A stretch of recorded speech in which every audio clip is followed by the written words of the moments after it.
What do you say to the people out there who think that the Gardasil is a safe vaccine? Um, don't get it. I think that's about it. Don't get it. What happened to you when you got it, honey? Brain damage. And how did it make you feel? Not good. Mm-hmm. Really excited to meet you. Thank you. How old are you? 23. 23. We're really looking forward to hearing your story. What's your family name? Wolf. Wolf.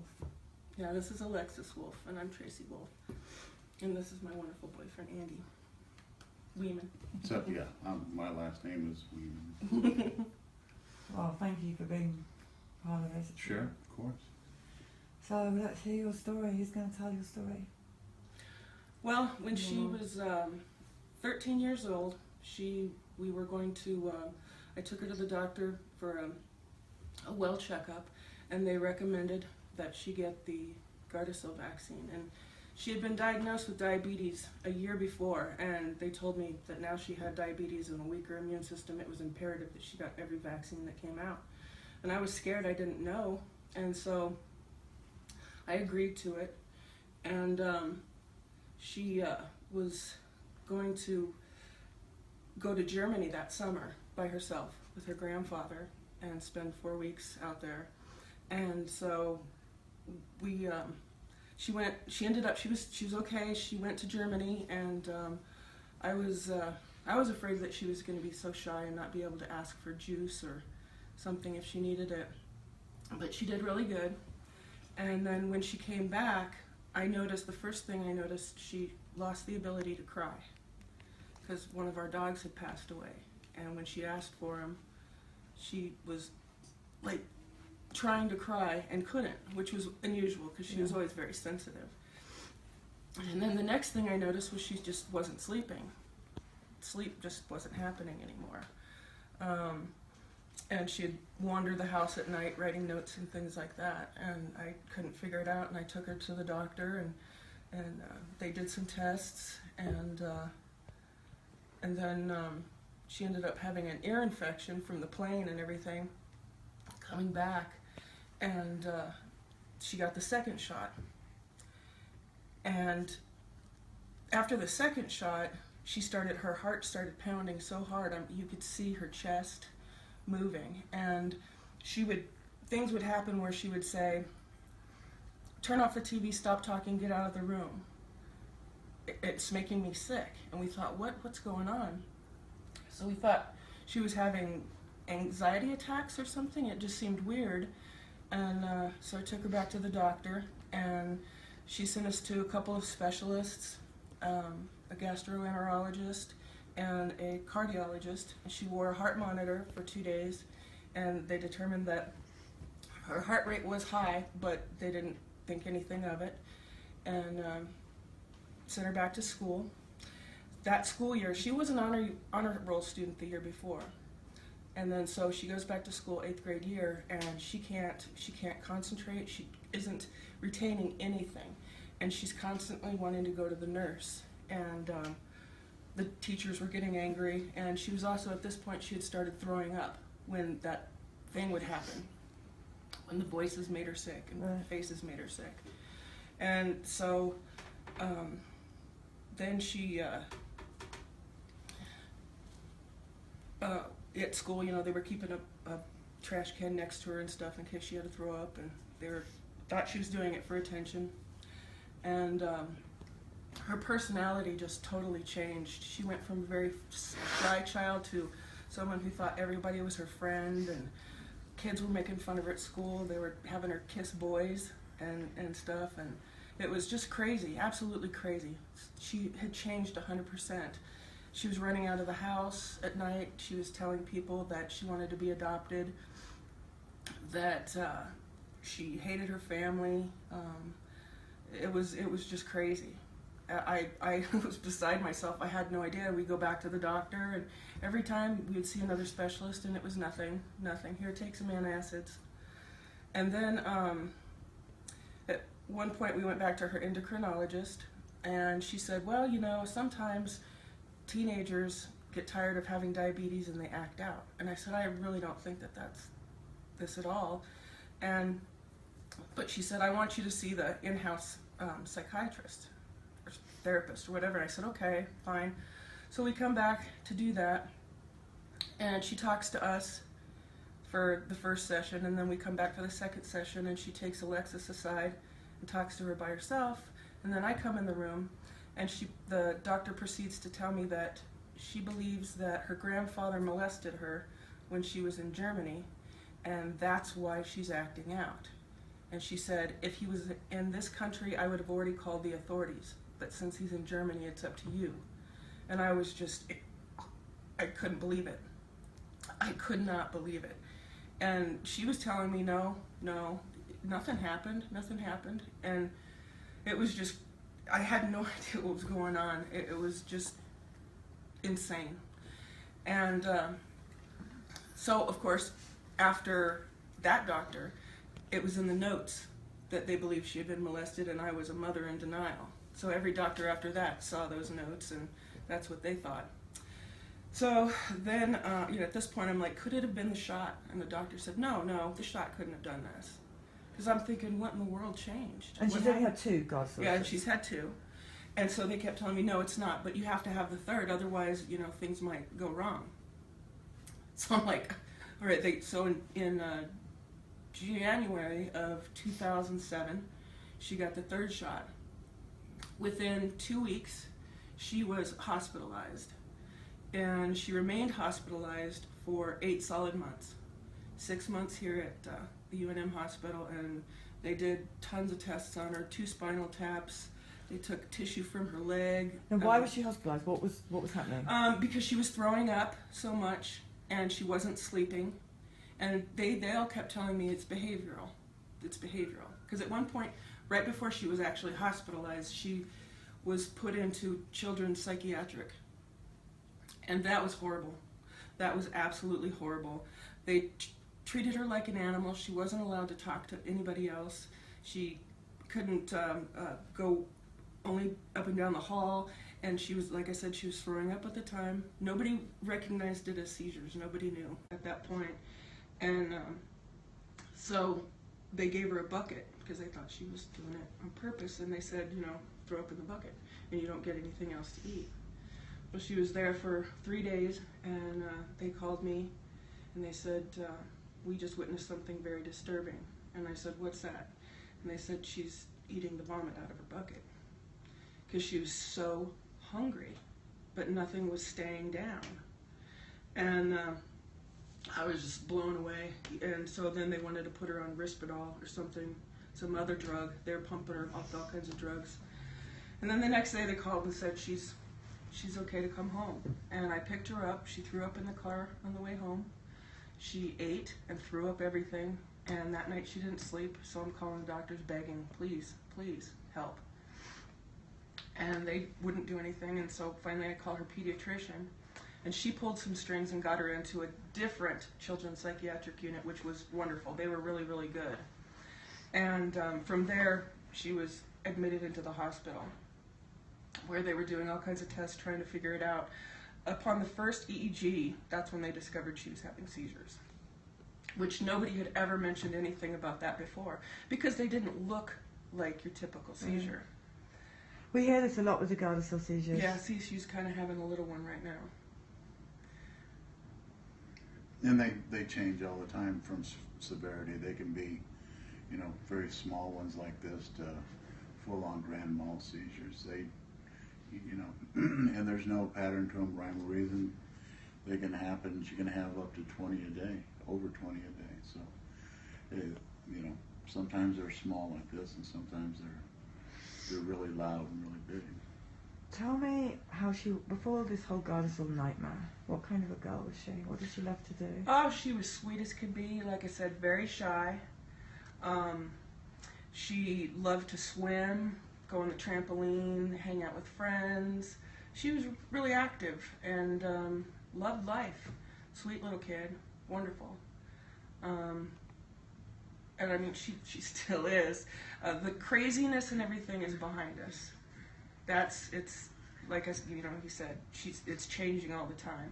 So she doesn't have that crazy behavior or anything now.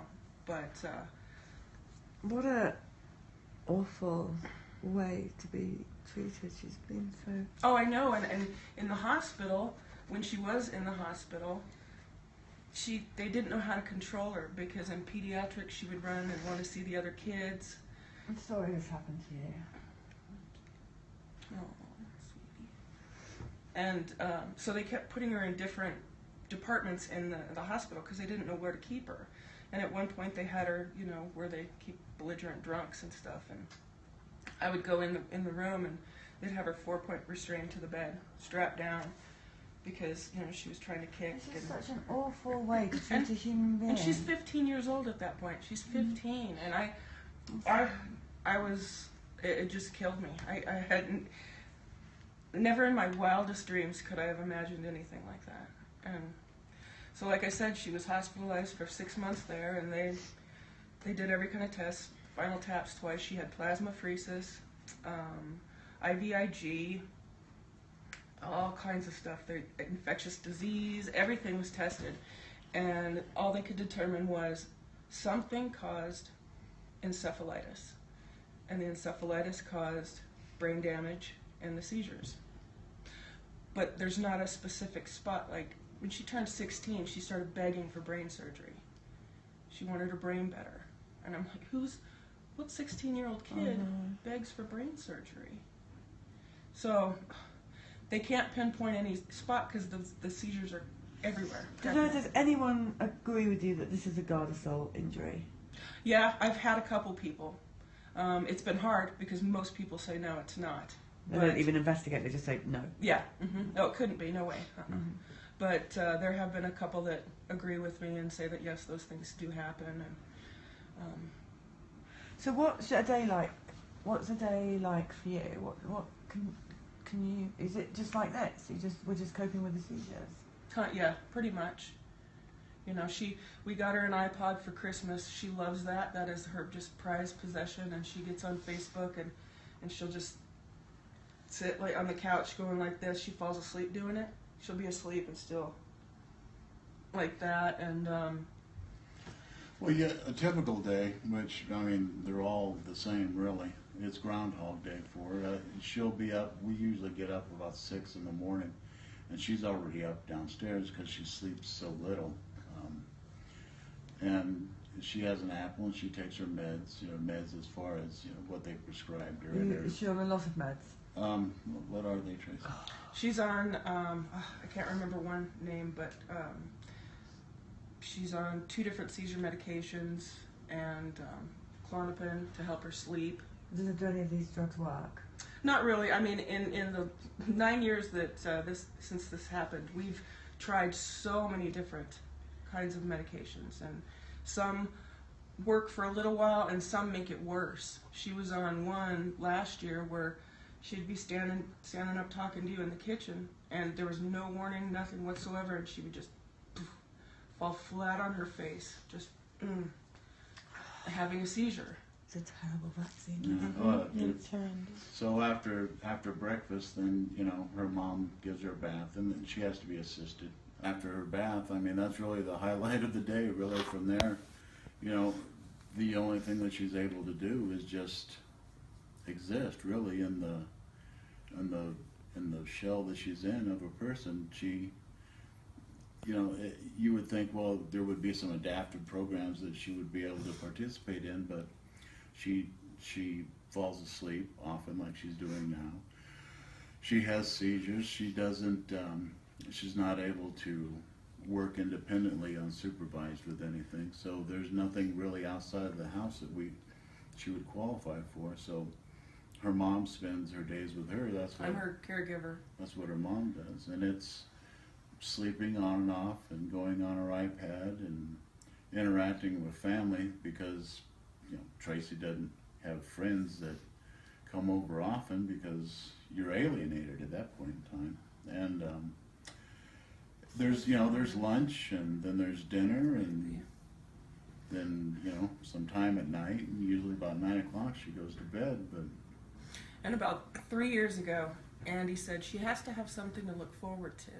We have to do something. So he told her, "You're going to help me mow the lawn." And so he took her out there. And the first time was kind of funny because she was like, "I don't want to do this. It's happening. It's happening." And we said, "No, it's not. We know when it's happening." "Oh, yeah, it's happening. I'm going to fall." And he says, "Well, you're in the grass. It's soft out there." And so the first time was a little rough, but now she really looks forward to it. On Thursdays, after he gets home from work, I tell her, "Go get your mowing shoes on." She puts your mowing shoes on and waits for him. And then he finishes part of it and saves like a square for her to do. And we take pictures and video and post it on Facebook. And she has a lot of people that just look forward to Thursday mowing pictures. And this Thursday she wasn't able to mow, so I had to take a picture of a empty lawnmower sitting there all alone in the grass. But and it, I just feel what a waste of how her life could have been. Yeah, and it you is, know, really is. she, ever since I can remember, she's always wanted to be a special needs elementary school teacher. You know, and how.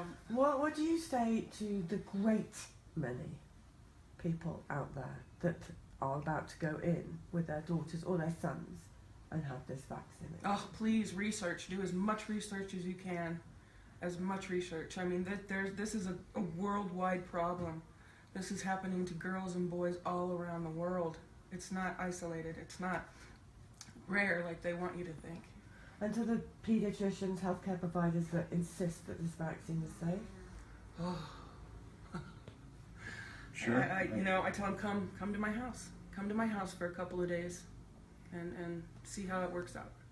Or more like, read the inserts of the vaccine and do your job properly and read that out to the parents, because I don't know a parent on earth that would have that vaccine if they actually read Absolutely. Yeah. Well, that really is the issue as far as reading about the vaccine. When you take, all the things that doctors learn in medical school and residency, all those, how much is actually spent on vaccines and the issues with vaccines, they don't teach them anything. They rely on pharmaceutical representatives to educate the doctors. And, that's a jaded system right there, because no pharmaceutical rep is going to tell a doctor the truth about some of these vaccines. I brought some pictures of her before. Oh, we'd love to see those. Okay, could you? Yeah, absolutely. Getting my- Let me just blow my sorry. nose, get it out of the way. Poor Josh is getting cross with me because I'm keep blowing my nose. You're fine. Sorry, I forgot. Oh, she's sleeping now. No, Looking up, you're not sleeping. Okay, here's when she was a Oh, baby. wow. Cutie. cutest baby ever. She is squirting the dogs because it was funny.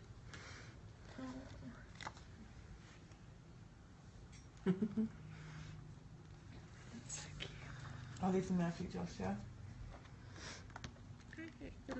I know, baby. What's the matter? She says she hates it. This is a mantra that she. I'm sick like this. I hate that you're sick like this too. You should. It's a terrible thing that's happened to you. I know. Did you say you were on Facebook? Yes. Because I have a really amazing group of girls who were also hurt by the Gardasil vaccine, and I would love to put you in contact with them. They Oh, are, sure. They are And the amazing. flu vaccine as well. Yeah, and But they all have the flu- same injuries. Same injuries, and also just nicest group of girls you'll ever meet. Oh, And you will wonderful. love them, and they will love you. And then here's So, when she went to okay. Germany. So this was like, she had the first shot here. I had $300 Okay, to that- with me. You had what? $300. Really? That's like the Did only you have thing- fun in Germany? Yes. Germany's amazing. It's Yeah. fun. And there she is with her papa. So. Shaking, sorry. Don't worry. Nice smile. But as far as trying to convince people that, Gardasil is very dangerous, you get the same reaction you do with, any vaccine injury. Well, my kid's fine. They got it. My kid's fine. Well, that's fantastic, you know, but how many times are you going to play Russian roulette Right. and pull that trigger before something happens, you know? It's really like we were saying once, it's like a bowl of apples, and it's like I was saying, one of them is poisonous, so Right. which one? Mm-hmm. Would you Exactly. ever let your child risk it? No. I didn't say that very well, but you know what I'm saying. Yes, exactly. I've used the same analogy, and no, it's not worth the risk. Would you like to sign the bus? No. Yes, you What do you mean, no? That's hilarious. That's hilarious. You're the first person to say no. Do you remember what I was telling you when we pulled up? I said, see that bus? You get to sign your name on it.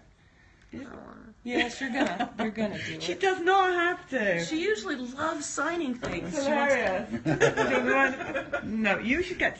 I'll tell you what. You need to be introduced to Anu, because Anu does the same thing, doesn't he? You got anything to say? No. It's completely all right. You do not have to sign. I'll the sign it bus. for you. Okay. Okay. That's like a good thing. All right. Well, your story's tragic. Terrific. Yes, I'm so sorry. Are you okay if Josh takes some pictures of those? Yes, absolutely, sure. Yeah, poor baby. She has just been Bella's through- going to hook you up with some friends, okay? And me, of course. You can chat to me whenever. Awesome. Thank you so You really much. can. Well, that's a pretty good deal, don't you think, Alexis? Can get some new More people you can friends. talk to on And these Facebook. are actually. You the see these most hearts amazing- here? Those hearts are for you. You see them all? Yeah. They're all Oh. for you. And they say they really want you to sign the bus. But you don't have to. My mom will. Mummy will. But you always love signing We stuff. could roll you right up next to it, and you don't even have to get No, out of I the don't chair.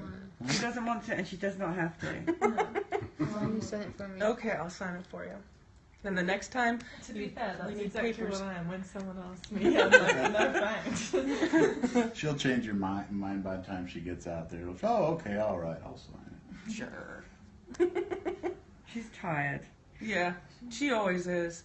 I mean, she loves playing Go Fish. That's another one of her things. She With Andy. with Andy. She loves playing Go Fish with Andy and Skip Bo with her Grammy.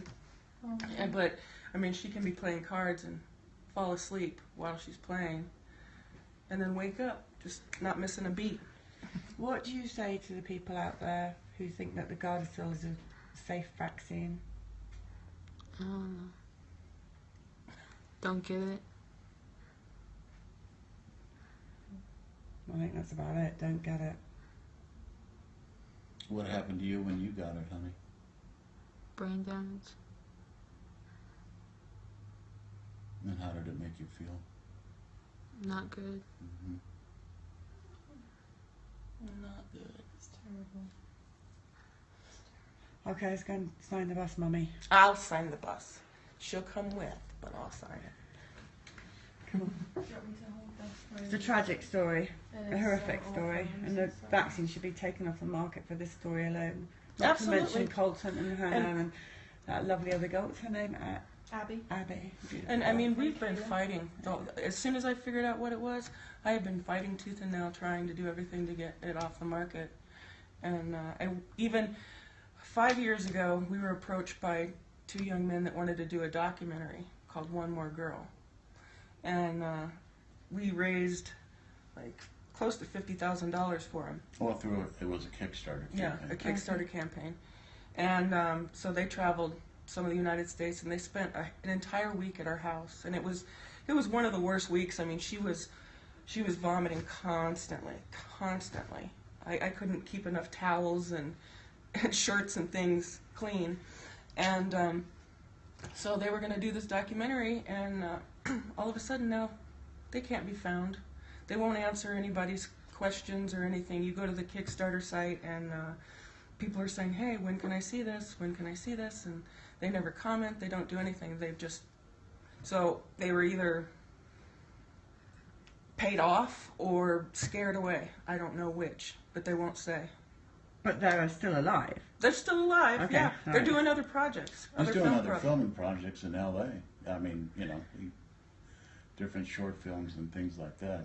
They're off doing their own thing, and they spent 2 weeks, and they went from California all the way down to what part of? They went to Virginia and New York, correct? Yeah. They went all over, and I mean, Yeah, they went all over, and even up into Canada. They interviewed a woman whose daughter died from Gardasil. Who were they? What were their names? Linda Moran, I believe, is the mother. Moran. Of the filmmakers. No, I'm sorry. The filmmakers are David and Ryan Richardson. Oh, I don't know them. And they were from Hawaii originally. And the reason they wanted to do the documentary was because their sister went in and she got the first shot and dropped to the floor and had a seizure immediately. So they started doing research and found out it was happening to others. So that's what prompted them to get a hold of some people in our group and the Sane Vax people. And so I don't know. I'm extremely disappointed about it because just think about it. If it had come out when they said they were going to put it out 3 years ago, They would have saved so many. it would have saved so many. All right, come on. All right. We've got. Oops, here's a pen. Do you need those pictures? Yeah, do you guys want to hold on so I can shoot the pictures and then do sign the bus, or just sign the bus and come back and we shoot the pictures? Yeah, let's do that because then we can get the next family. But I can't get the next family to shoot the pictures. To pictures No, but I can get them settled in here. Okay, all right. Loretta Alexis. I got it. Pat this one. Right there. It's a bit dirty. 298. There you go. You're part of the bus now. Sure. Thank you for coming. Oh, thank you so much for doing all of this. All of this. I appreciate it so much. You guys are saving so many lives, doing such good work. And Mum, if you could take this periscope.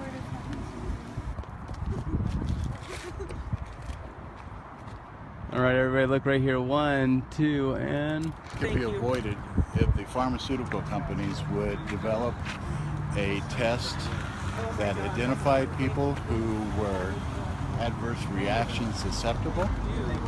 But it costs money to do that, and there's no money to be made in identifying people who can't take your product, so they'll never No, do she it. has her iPad. So And that's really What is the name of the group? that's pretty Well, sad. it's so much.